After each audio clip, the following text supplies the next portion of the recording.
Hey guys, welcome to another episode of Crane's Comics. So in a previous video, I went over how you can pack up a comic book and send it to an eBay buyer, and hopefully it gets there in one piece. So today, we're going to go over how and what you can do to send off cards.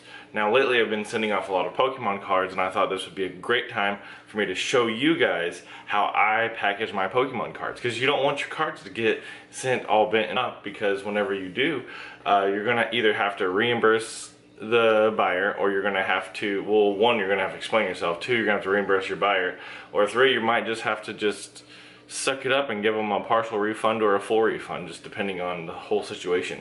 So hopefully with this video you can kind of deter how they receive their cards, if they're damaged or broken or anything like that. So stay tuned and we'll get right to it.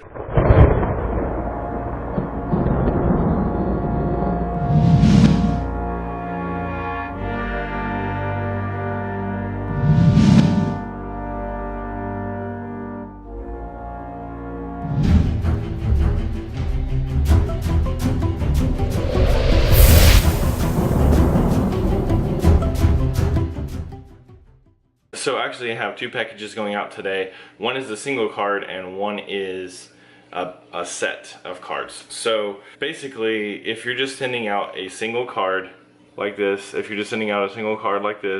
best thing that I can suggest that you do is, I use these guys right here. So these are called Dragon Shield protectors, and I use the clear. And they are super like hard and flexible, and they work really well. And I only put like rare cards or holographic cards in these, and all the other ones I will put like the little penny sleeves. Like, you're not wasting a lot of your money. So these guys aren't too bad. I want to say these run about 10 bucks a box, and there is 100 of them in this box. So usually one box will be able to set you up with at least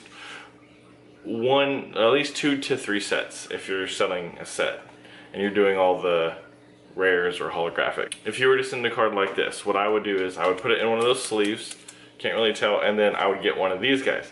Now what this is called a top loader. It opens from the top and you load the card in there. That's all that it is. So this isn't the card that I'm sending, by the way. This is just an example. This is part of the set that I'm sending. But I make sure that the card is all the way inside this top loader. This is kind of what it looks like there. And then I went to Walmart and I purchased these. The brand is Duck, and these are called bubble mailers. So basically it fits the card perfectly. Now you can send it just like this and you shouldn't have to worry about it. I add a little protection. What I do is, I know it's not going to do a whole lot because that's already a bubble mailer, but I have this paper towel here, and I just wrap it in the paper towel. Okay, now what I usually do is I just wrap it in a paper towel. I don't tape it or anything. I just fold it over, then I fold it over again, and then I just fold in the edges. And then that just gives it a little extra protection, and then I grab my mailer right here, and I just stick it in here.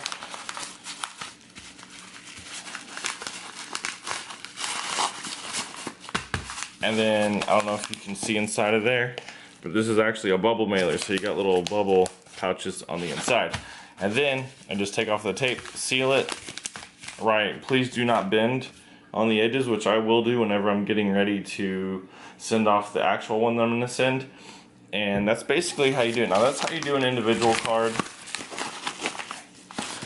What I'm actually sending out is this guy today, this Snorlax Japanese card. So do the exact same thing, just wrap it up in this napkin. You can tape it if you want to, but there's no real reason to. It's not going to go anywhere.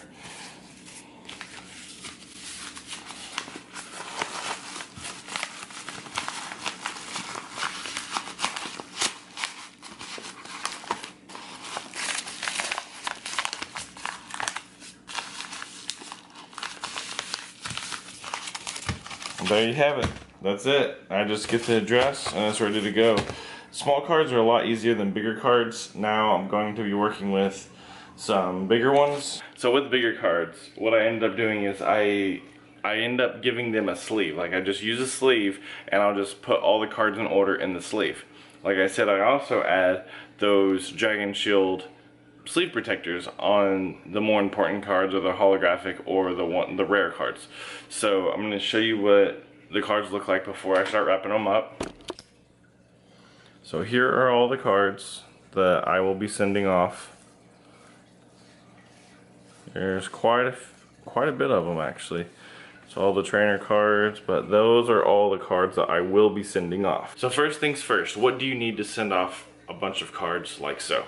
Well, I personally like to reinforce them with cardboard. So I have pre-cut 2 pieces of cardboard like so. And then I tend to just sandwich the cards in between the two, and then I'll tape them closed. So I'll go ahead and do that.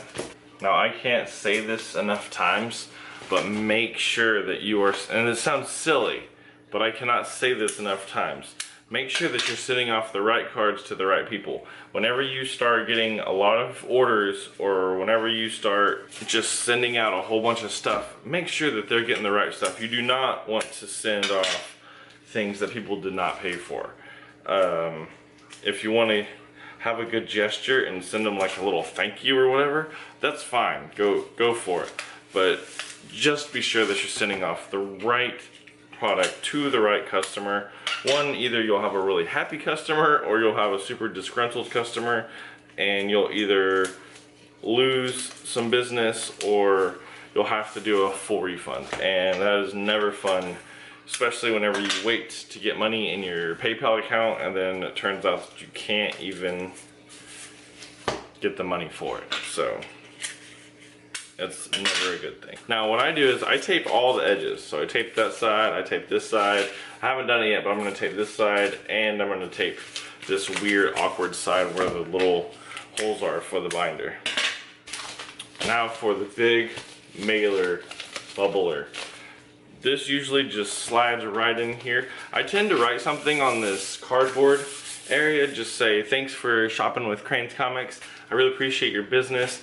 Anything will work, just to show your appreciation, because without their purchase of this, you would have less money.